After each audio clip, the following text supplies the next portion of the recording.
Hello my viewers and welcome back to my channel. You know how podcasts are a digital medium consisting of audio or video episodes that relate to a specific theme or topic, right?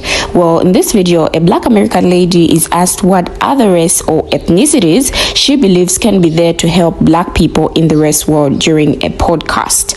Now, what is surprising is her response to this question. I don't like to keep you, my viewers, in suspense for a long time, so it's at this point I always say let's take a look at this video and get to talk afterwards. What other race/ethnicities do you believe would be there to help Black people in a race war? Black American people, because the Caribbeans and the Africans, I don't see them standing up with us either. Excuse the out of me. The diaspora wars are already going crazy. It's mad Caribbeans and African people that think that they better than Black Americans as it is. So when people from other countries come here, they are already forewarned. Stay away from them Black Americans. They're like this. They're like that. There are a lot that will stand up with us, but I'm not counting every single last one. So what you're saying is there are going to be a group of West Indians who are going to look at a race war and say, I'm from Trinidad. I ain't know what's going on here. But I'm from Trinidad. I ain't know what's going on in Alabama and all them type of thing. Them fellas down there, that's good. I go on right out soldier. As I was watching this video, my thoughts were, if that was a race war, then what would people distinguish themselves from? White or Black? Or maybe seeing a white man in a race war stopping to ask if you're Afro-American, Jamaican, or Caribbean because they don't want to lynch the wrong person. I don't know, but I'm just wondering. Anyway, let's hear what others had to say, or what others think in my number of stitches or video clips rather that I put together. Harassment.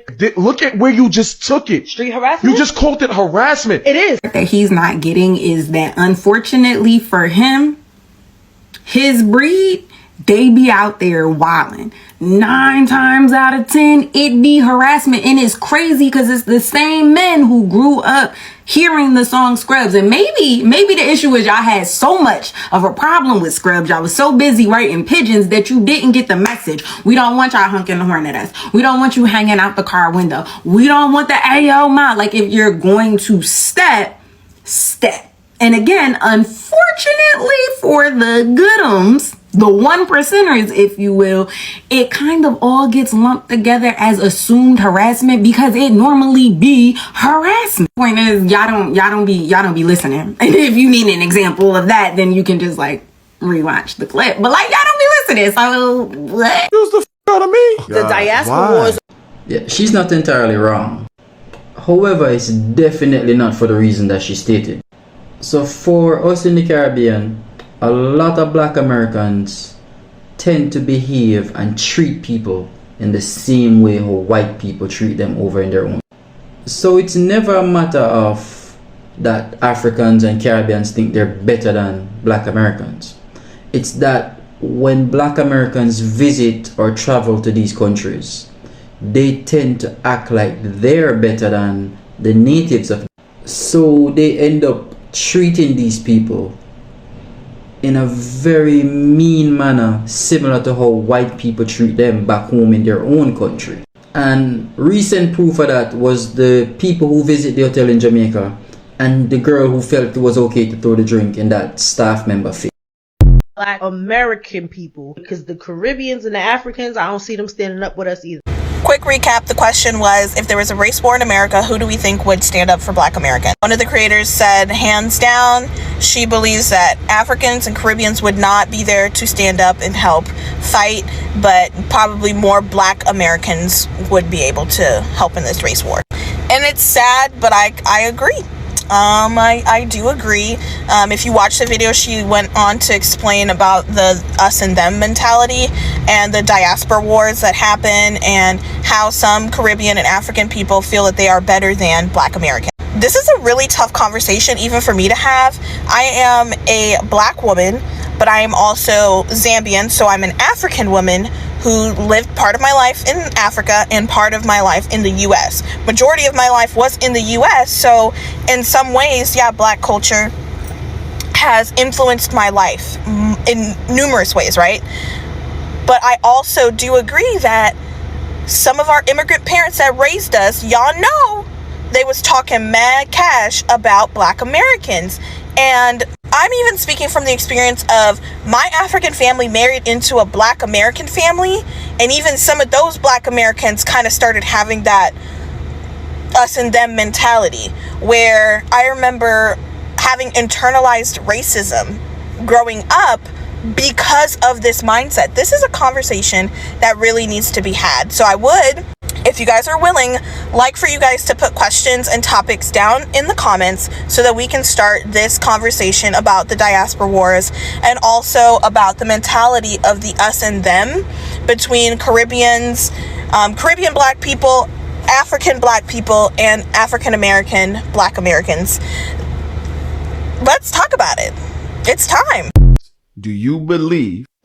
Regardless of where you come from, there are biases. So let's put that as a standard and get into this conversation. As a Black person and an African myself living abroad, this is my opinion regarding this conversation, because I've heard it a couple of times. I've seen a couple of podcasts of Black Americans outrightly saying how much Africans, Caribbeans feel like they're better than them and say a lot of things about them. I also feel the same way you feel that they say things about you. I'm sure you guys sit down there and say things about African, which are biases, and you need to check that out of the door. But at the same time, somebody having an opinion about you doesn't mean that they typically do not like you. And I've seen this conversation time and time and time again. The conversations were about Black American is not a race. Black American, you're Black. So I, as an African, I am Black. Okay? So we are all kind of like on the same set. We might not face exactly the same challenges, but come on now. We are related in so many ways. Even the challenges we face, there is so much in common that we face when it comes to these challenges. So when we continuously, because this is a new conversation that have come up, and I've seen a couple of blogs talk about it, and it has trended, and it's become a conversation that we are continuously pulling. And when you continuously, it's just like trying to start a war. If you continue driving at this kind of conversation, we are bringing in more issues where there is none at the table. You're bringing more things that people think about in their houses, in their mind, which are not sometimes reality because of their own biases. You're not being realistic, because I still reiterate and say you have your biases and the things that you think about Africans. You have your biases and the things that you think about Caribbeans, Indians.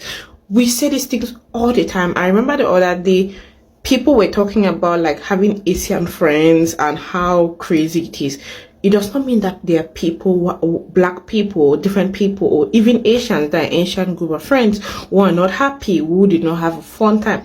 Those are biases, and sometimes we need to check it. And it doesn't mean that because of that conversation or that trend, they hate. Because now for me, this is a conversation that we need to stop it already. It is redundant. It is becoming too much. We have sat on this app. There's so many trends that I've had. There's so many things that we see about Caribbeans, about Africans, about white people, about different people in NST. We say that all the time, and people don't conclude and say they hate us. So you cannot just typically feel like because people check your biases sometimes, or they point out things that they don't particularly like, you generalize and say, oh my God, they hate us, they don't like us. And why are you separating yourself when you say Black people? Why is there like that part of it? It doesn't make sense. I just feel like sometimes we should learn how to check things. This is why I'm going to go back before I conclude and talk about the trend that people were talking about. Black people, different people, even some Asians talk about being friends with other Asians. Please. There are people who have amazing friendship. I know that people were talking about the negative part and people jump on it and it was like a whole thing. There are still people who are in those friends group that they have learned a lot of things, had amazing conversations. And sometimes I want us to just have a balanced conversation when it comes to things like this, because this is what happened. One person run with it, then two people start, because this thing started like a joke. And I remember how the first video spiral, and then more people are talking about it, and then it becomes a thing of Africans do not like me, Caribbeans do not like. Come on, really. Anyway, drop your thoughts and opinions in the comment section. Okay, And if you think you don't have biases, think again. A lot of interesting thoughts in the videos we've just watched. I hope you were following and you listened to what different people had to say. This is really a tough conversation to have, especially for me and for the fact that I'm also Black and an African. But I think there's really need to start talking about these issues more. Let's try to find ways we can grow as a community and fight the notion that we have among ourselves of who is better than who and what not. I'm less interested in the finger pointing game of who hates who, but what I'm interested in is solution conversations. Because I mean, what is the point of us just finger pointing each other and running away from resolving this problem, or having conversations that are going to help us realize that we are one? So this is basically my thought on this. I don't know what you think about this video, because we've already heard what others had to say about this video, and always there are people who agree to what is being said, those that don't agree, those that agree with both, and then there are those that just don't know what is happening. It's always a pleasure interacting with you. More reason I always remind you to be part of the conversation by dropping your thoughts in form of a comment. So for me, it's a bye-bye. See you in my next video.